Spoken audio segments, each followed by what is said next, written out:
This visit to India will cap a year-long commemoration of the 75th anniversary of the establishment of our diplomatic relations.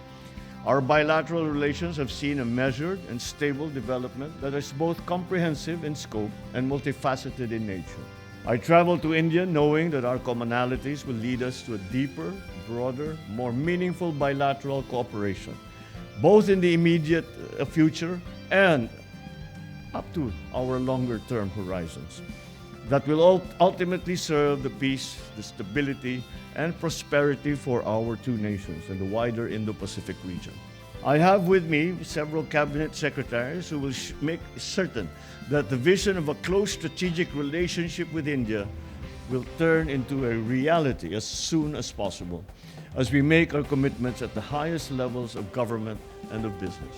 I will personally lead a business delegation to New Delhi and Bengaluru to meet with the captains of their industries, especially in the IT sector, to explore potential investment opportunities for both sides. I want this visit to bring concrete benefits to the people, such as more affordable medicine and greater connectivity and food security. It is incumbent upon us now more than ever to maximize the opportunities in trade and investment with the world's fourth largest economy. I look forward to a productive visit and much closer Philippines-India relations.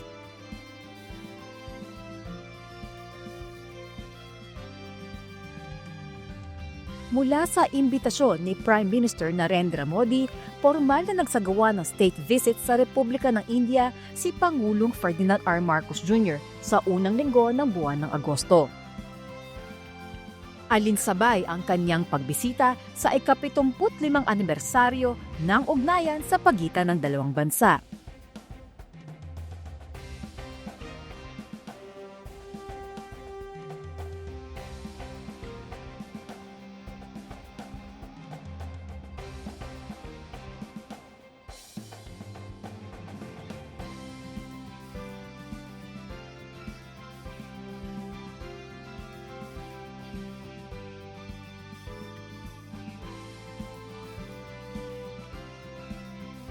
Sa paglapag ng sinasakyang eroplano sa New Delhi, malugod na sinalubong ang Pangulo ng mga opisyal mula sa Embahada ng Pilipinas kasama ang ilang opisyales ng India.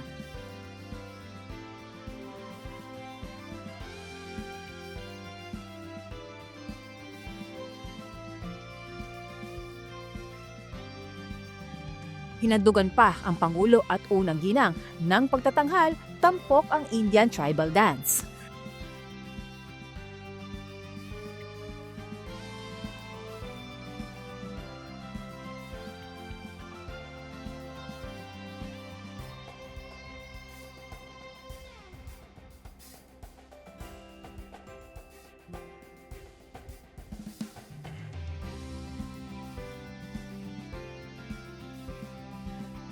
At gaya ng kinagawian ng Pangulo sa kanyang inaugural state visits, inuna niyang kinumusta ang mga kababayan natin sa India para personal na ibalita sa kanila ang mga programang ginagawa ng pamahalaan sa bansa, pati na ang mga programang tumutugon sa mga pangangailangan ng overseas Filipino workers kasama ang mga naninirahang Pilipino sa India. Ipinakilala ng Pangulo ang mga miyembro ng kanyang gabinete na kasama sa biyahe. Naging mainit ang ginawang pagsalubong ng Filipino community sa New Delhi na sinamahan pa ng mga kantahan at sayawan.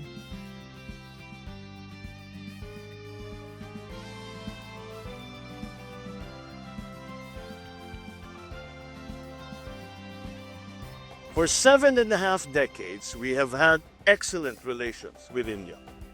But tomorrow, this relationship is going to receive a major boost, a major upgrade, as the Prime Minister and I inaugurate a strategic partnership between the Philippines and India. This means that from now on, our cooperation will intensify further and become even more impactful in many areas that we had not explored with India before, such as defense, trade and investment, health, tourism, other areas.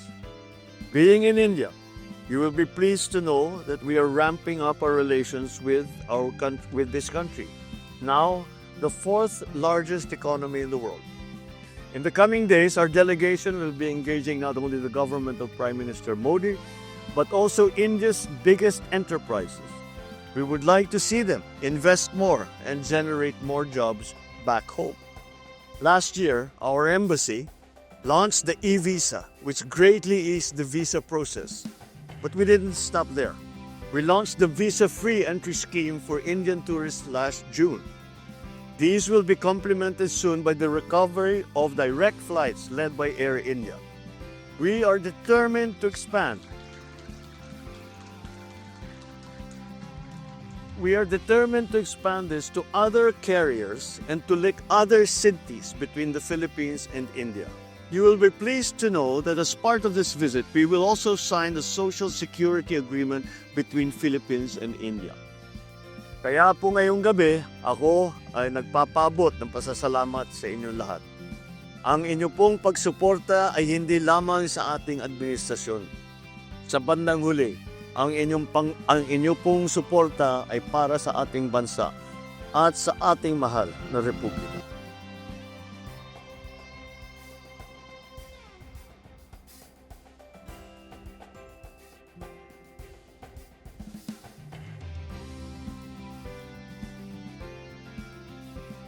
We appreciate all the good news that he has delivered to every Filipino here in India. And we are glad that he has also enumerated a lot of positive things that has been unfolding in the Philippines. Projects, plans, and programs. And we are looking forward to what he has planned in this visit, along with the other members of the government. And as he has mentioned, India is really strong when it comes to technology. In this aspect, there's a lot of opportunity for our kababayans, making job opportunities, especially back home. I feel that over the years, the relationships are just growing stronger and better. And personally, I feel that the free visa that the 14 days that they've provided, that's really the best thing that I would really perceive, because previously what we used to do was, get into the line for the visas. Now we don't have to do that.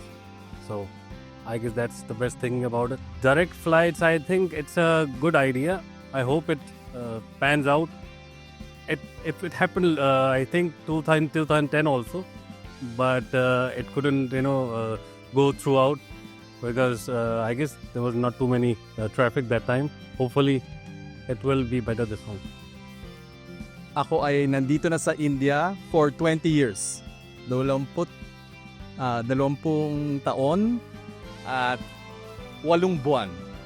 20 years and 8 months. I arrived here January 17, 2004.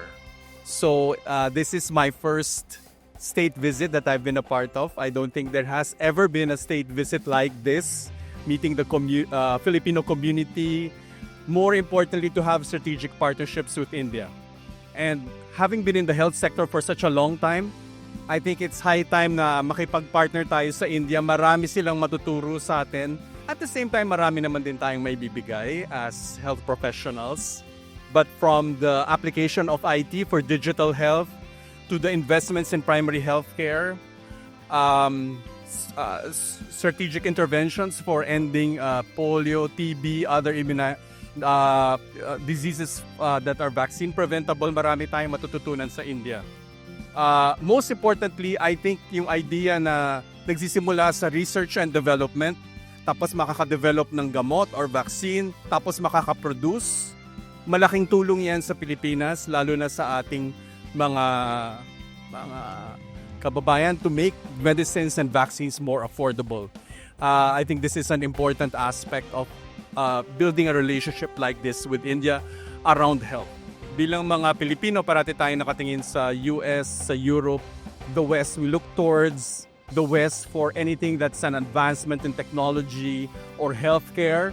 I think we will learn much more from countries like India who can do innovation at scale and show that an investment in health really changes the lives of people. I'm very optimistic because once India says it will do something, it will commit to doing it. Whether it's an elimination of a certain disease or setting up an infrastructure like what they have done for the National Health Insurance Scheme, which is totally digital right now,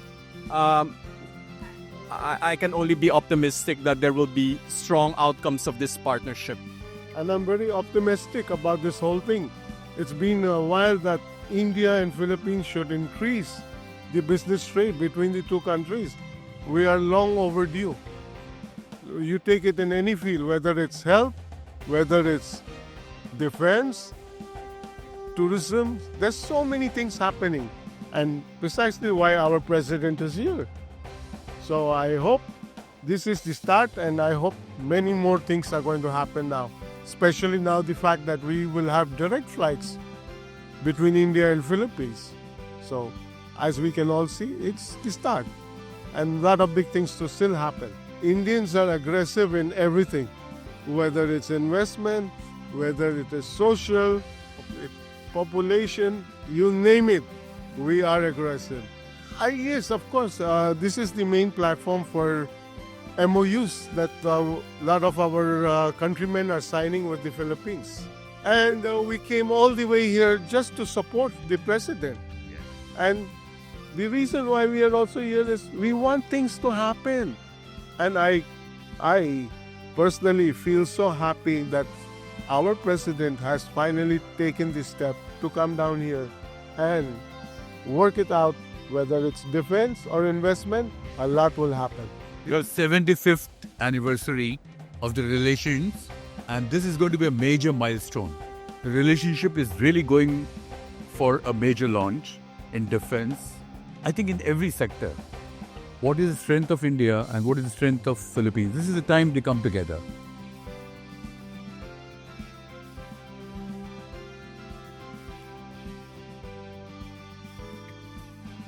Sa formal na pagsisimula ng kanyang state visit sa India, isang engrandeng ceremonial welcome ang inihanda ni na Prime Minister Narendra Modi at President Draupadi Murmu para sa Pangulo. Binigyan siya ng 21-gun salute at review of honor guards.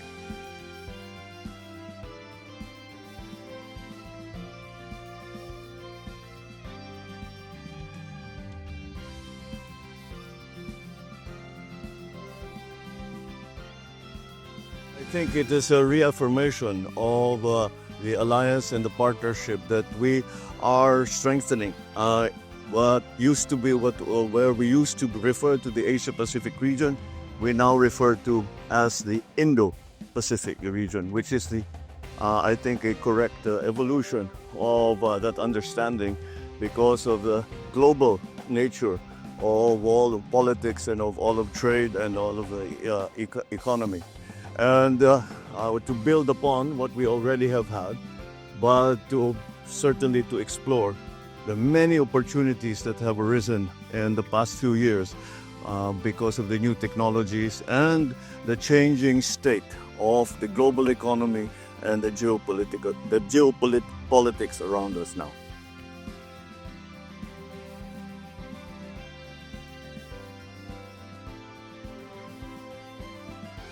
Sinundan ito ng pag-aalay ng bulaklak sa memorial ni Mahatma Gandhi, ang itinuturing na ama ng India dahil sa mahalagang ambag nito upang makamit ang kalayaan ng bansa. Dito sa Rajghat nakremate si Gandhi na nagsisilbing memorial at pinupuntahan ng mga pinuno mula sa iba't ibang bansa.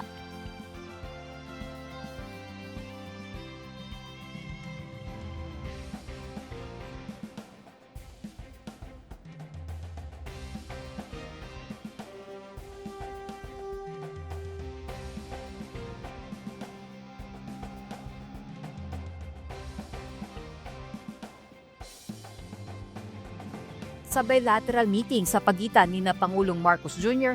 at Prime Minister Narendra Modi, pinag-usapan ang pagpapalawak at pagpapataas ng antas ng lebel ng ugnayan sa pagitan ng dalawang bansa bilang strategic partners.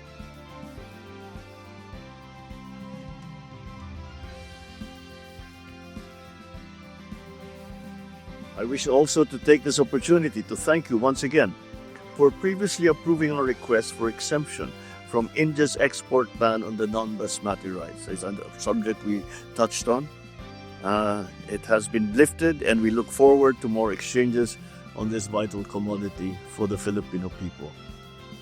Our cooperation's tempo has increased in the last few years, and in security and defense, in trade, investments, health, and other fields of endeavor. I am elated therefore today we further ratify this friendship by elevating it into a full-fledged strategic partnership. The Philippines and India continue to share values, interests, and concerns that have impacted our respective national security, particularly given the geopolitical developments on both the regional and international levels. Given these shared concerns, it is but natural for our two countries to intensify our partnership and to find ways to counter such security concerns. Our meeting today marks the high point of the 75th anniversary of our diplomatic ties, which will herald the future and a bright future of our bilateral journey.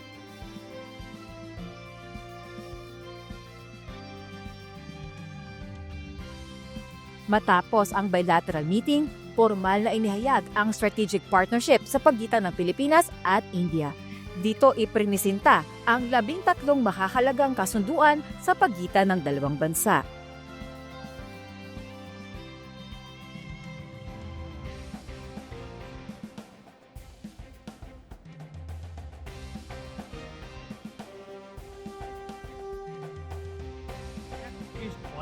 Friends, the Philippines is a key partner in our Act East policy and the Mahasagar or Ocean Vision. We are committed to peace, security, prosperity, and a rules-based order in the Indo-Pacific region. We are committed to upholding the principles of freedom of navigation as outlined in the relevant international legal documents. The Philippines will be assuming the role of the ASEAN chair next year. We will provide our full support during their term. Today, our relationship enters a new epoch as Prime Minister Modi and I formally launched the strategic partnership between Philippines and India. For the Philippines, this is a momentous decision, for we take a very considered path to such elevated partnerships. This new apex attests as much to the remarkably rapid growth, broadening and deepening of our 75-year-old bilateral relationship, the possibilities represented by the strong upward trajectory of our two economies, as it does to the growing alignment of our interests and views on the challenges and imperatives of our time.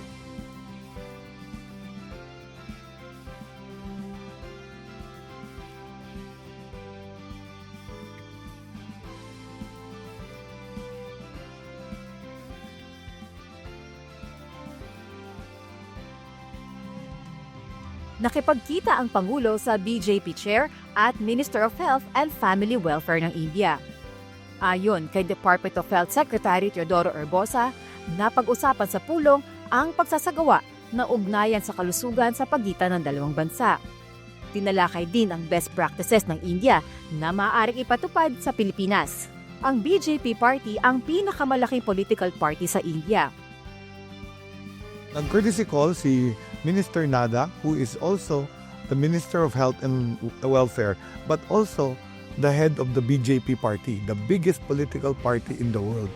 And yung unang part of the meeting, we discussed the healthcare system of India, how they have covered with costs yung about 600 million individuals in India for maternal care, hypertension check, cancer of the breast, and oral cancer, and even cervical cancer. So napakaganda, nakakapag-provide sila, ginagamit nila yung ASHA workers nila, which are similar to our barangay health workers, to navigate them to get good health care.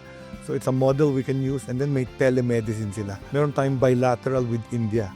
So this is on health and different things. And then inabot ko sa kanya yung Memorandum of Understanding na napirmahan na between the National Institute of Ayurveda Medicine and the PITAC, yung Philippine Institute of Traditional and Alternative Healthcare. So sabi niya, tututukan natin to at tutulungan namin kayo.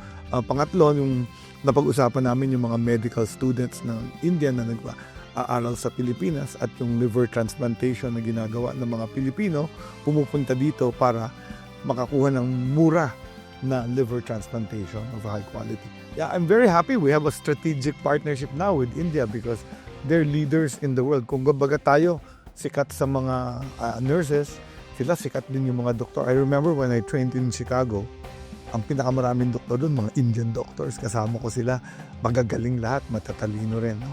So, sana makakuha tayo ng maraming lessons from them to improve the health system in the Philippines.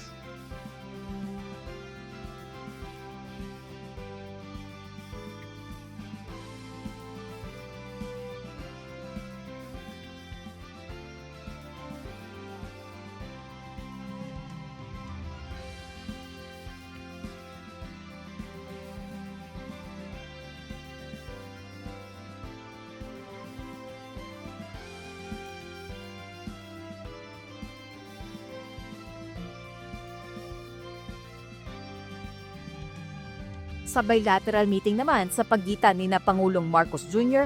at Indian President Draupadi Murmu, nagpahayag ng pasasalamat si Pangulong Marcos Jr. sa mainit na pagtanggap sa kanya at sa makabuluhang pagbisita sa India.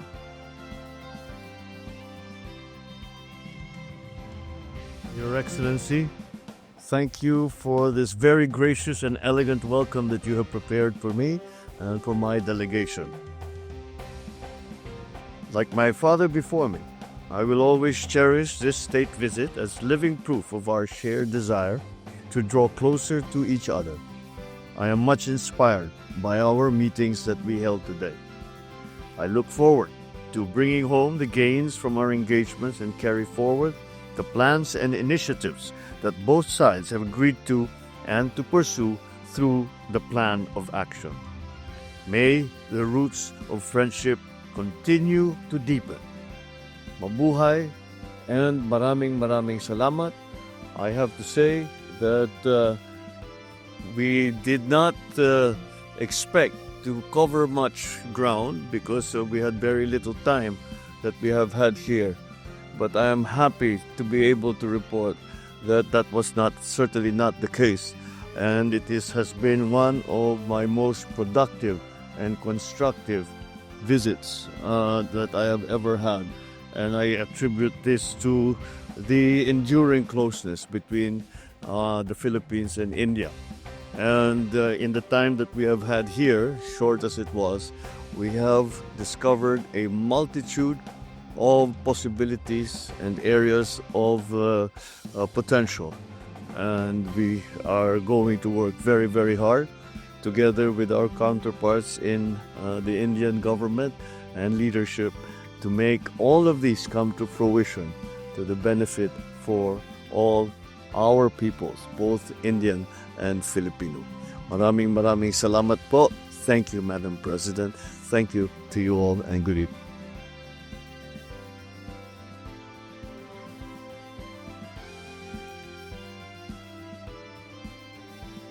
Nakaharap ng Pangulo ang 17 Chief Executive Officers ng mga malalaking kumpanya sa India at Pilipinas sa Philippines-India CEO Roundtable. Dito inilahad niya ang mga hakbang na ginagawa ng pamahalaan upang gawing investment-friendly ang Pilipinas para sa mga gustong mamuhunan dito. Ilan sa mga hakbang ang pagkakaroon ng green lanes for strategic investments, ang pagpapalakas sa public-private partnerships, lalo na sa sektor ng infrastructure at development projects, at pagpapataas ng mga insentibo para sa mga mamumuhunan sa pamamagitan ng Create More. At ang tuloy-tuloy na pagpapalakas ng human capital sa Pilipinas sa pamamagitan ng Enterprise-Based Education and Training Framework Act.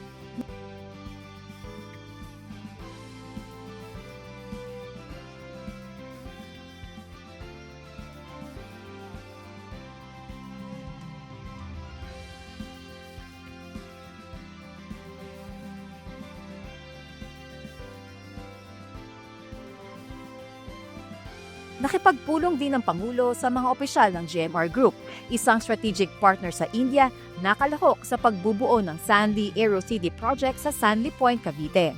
Alinsunod ito sa prioridad ng pamahalaan na pabilisin ang infrastruktura para makahikayat ng mga dayuhang mamumuhunan sa bansa.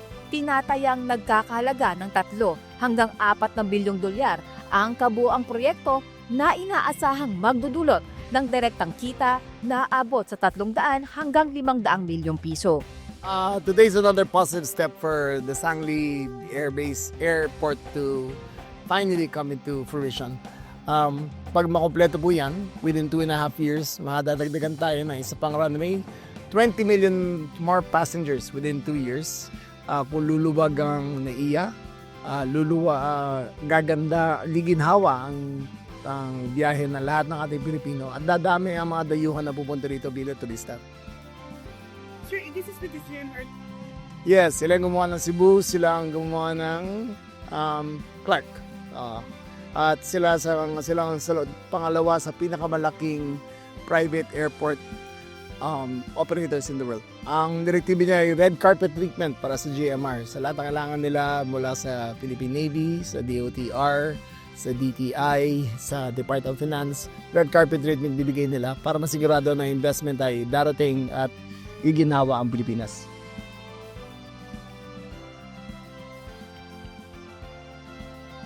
Bago matapos ang kanyang pagbisita sa New Delhi, inihayag ng Pangulo ang kanyang polisiya at ilang isinusulong na estratehiya para tugunan ang tumitinding geopolitical at pang-ekonomiyang hamon na hinaharap ng rehiyong Indo-Pacific sa ginawang pagtitipon ng Observer Research Foundation. Sinundan ng talumpati ng Pangulo ng isang question and answer session kung saan direkta niyang sinagot ang ilang mga issue. Partikular ang pagtitibay at kahalagahan ng pagkakaroon ng mabisang ugnayan ng mga bansang kasapi sa Association of Southeast Asian Nations o ASEAN, lalo na't ang Pilipinas ang magsisilbing ASEAN Chair sa susunod na taon.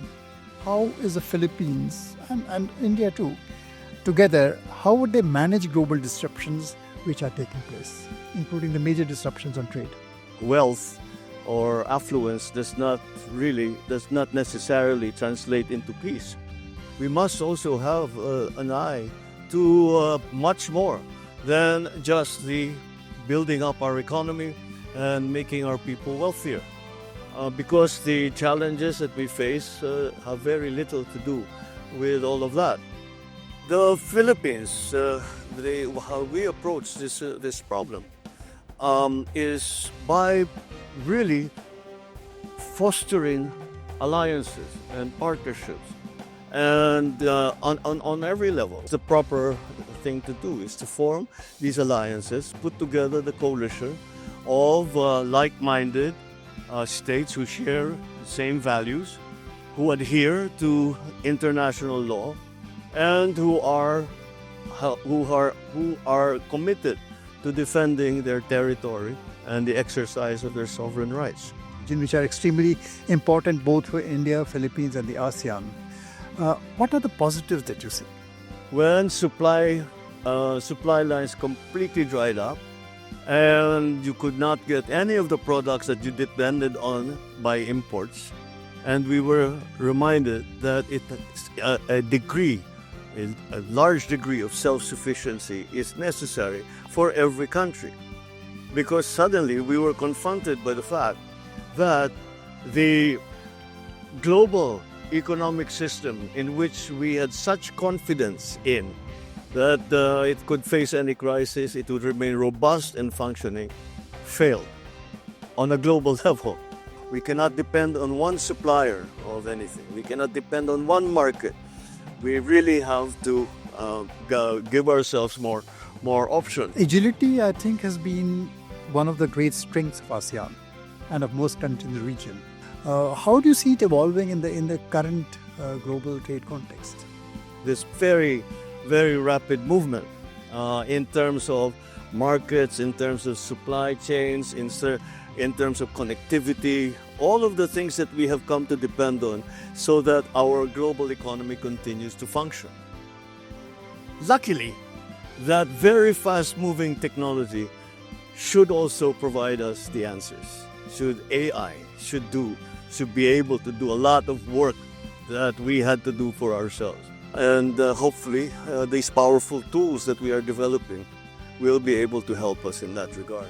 So, what are the kinds of partnerships that companies, organizations in the Philippines are looking forward to forging with Indian companies in this aspect? The technologies that India has developed to work in the digital space are world class, and we would like to bring that technology to the Philippines. In the case of the Philippines, it's not only a one-way exchange. We can serve as a hub for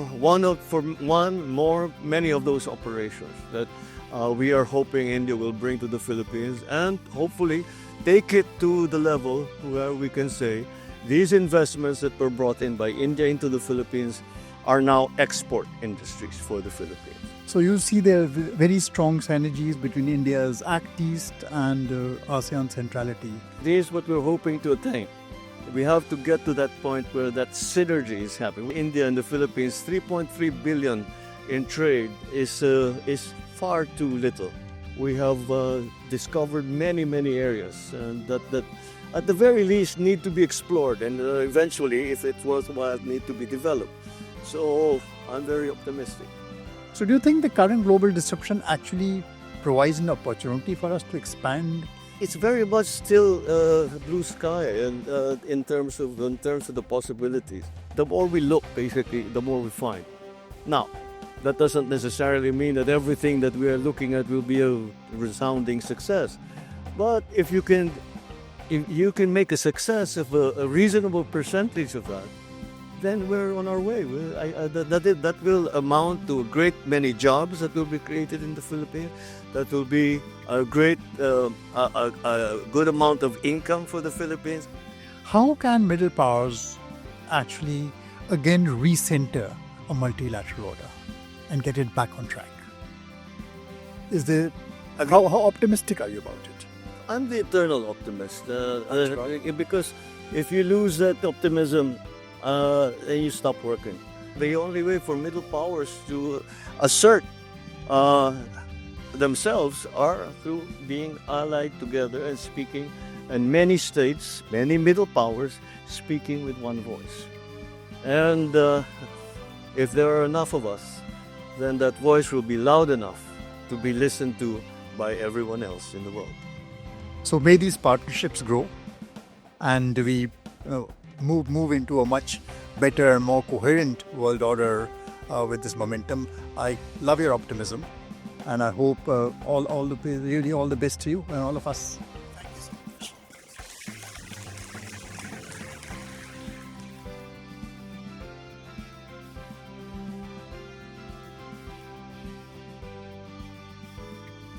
Mula sa New Delhi, nagtungo si Pangulong Marcos Jr. at ang kanyang delegasyon sa Bengaluru para sa pagpapatuloy ng kanyang state visit sa Republic of India.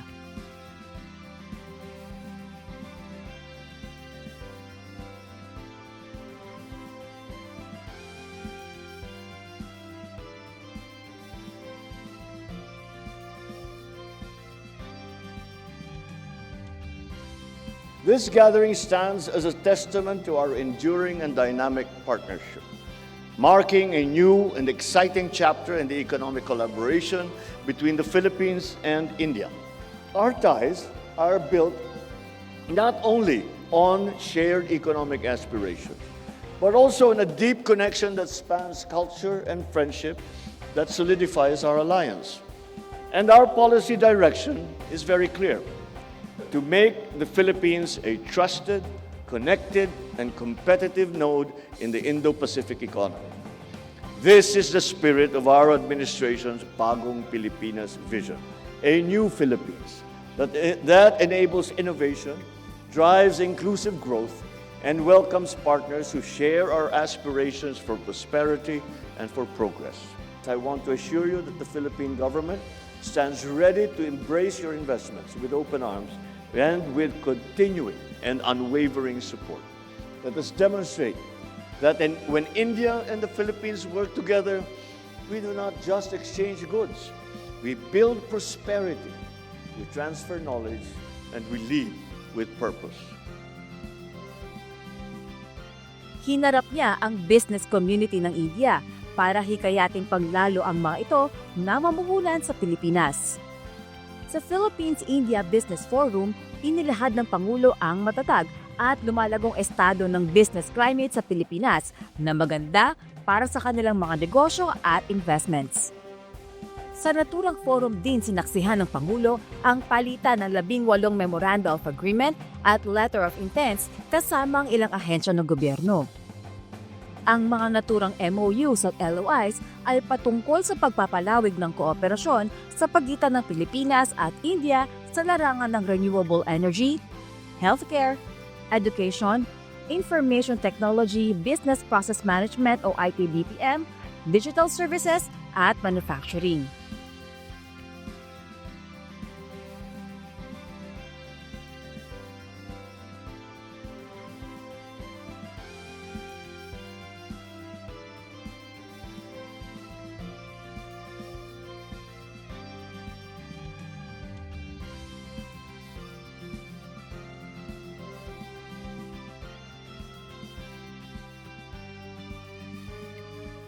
Nakipagpulong ang Pangulo sa mga opisyal ng Hinduja Group sa isang business meeting.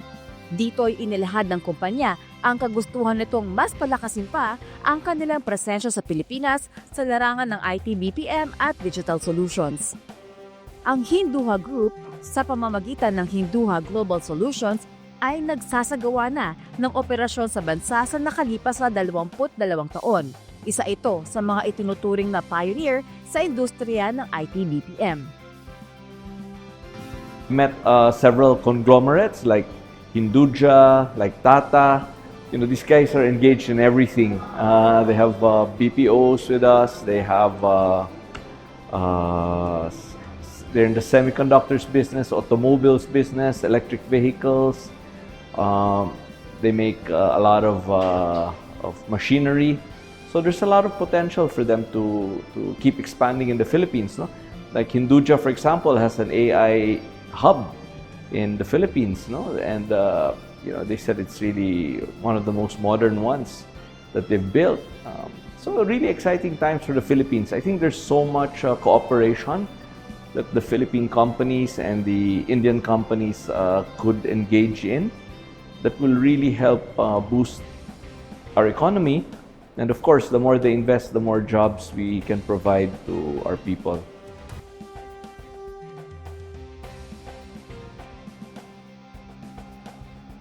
Hinarap din ng Pangulo sa isang business meeting ang kumpanyang NephroPlus, isa sa mga nangungunang tagapagtaguyod ng healthcare sa buong mundo pagdating sa renal care. Tinalakay ang ilang mga hakbang upang mas mapalakas pa ang kooperasyon ng Pilipinas at India pagdating sa universal healthcare. NephroPlus is a company involved in dialysis centers. In fact, in the Philippines, they've grown very fast. Even before tinaas namin sa PhilHealth yung dialysis package. Before, it was only 2.5, and yet at that cost, NephroPlus actually grew to many centers. So they decided to have a meeting with us, especially now na our rates are 6,350 per session for each dialysis patient. So nakikita nila it's now going to be very profitable. That's good because then the government does not have to build many dialysis centers. All it does is make sure that the private sector does provide quality dialysis sa ating mga Pilipino.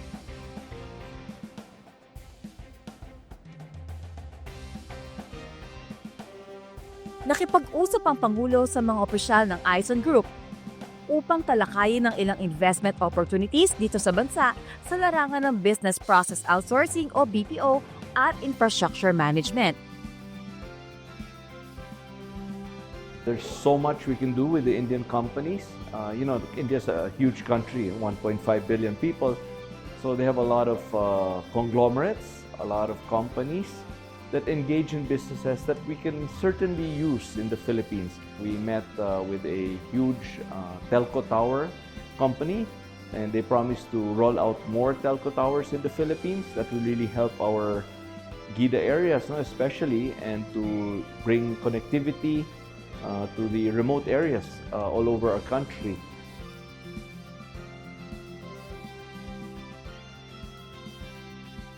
nakipagkita ang Pangulo sa mga opisyal ng Tata Group upang pagtibayin pa ang ugnayan ng dalawang bansa sa larangan ng digital transformation. Sa pamamagitan ng kanilang main business na Tata Consulting Services, muling palalakasin nito ang kanilang operasyon sa Pilipinas bilang isang strategic digital partner. Sa kasalukuyan, mayroong 6,200 empleyado ang Tata Group sa Pilipinas. Bukod sa digital transformation, matatag din ang kanilang kumpanya sa mga industriya ng automotive, infrastructure, financial services, consumer and retail at turismo.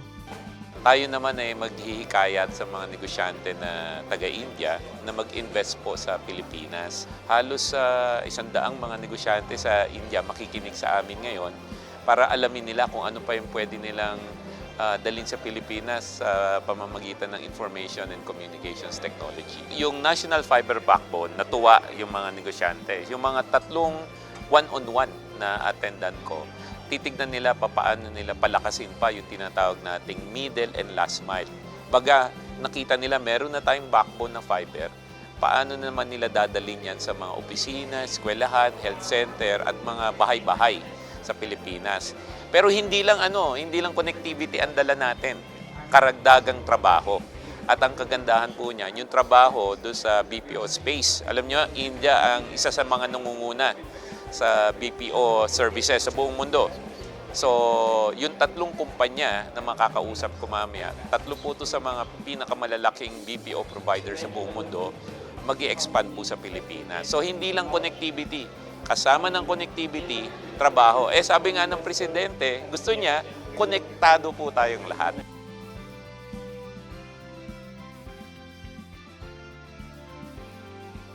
Bago matapos ang kanyang pagbisita sa Bengaluru, India, nakipagkita si Pangulong Marcos Jr. sa gobernador ng Karnataka. Mainit siyang tinanggap ng gobernador sa isang maikling pagpupulong bago handugan ng banquet dinner kasama ang kanilang delegasyon.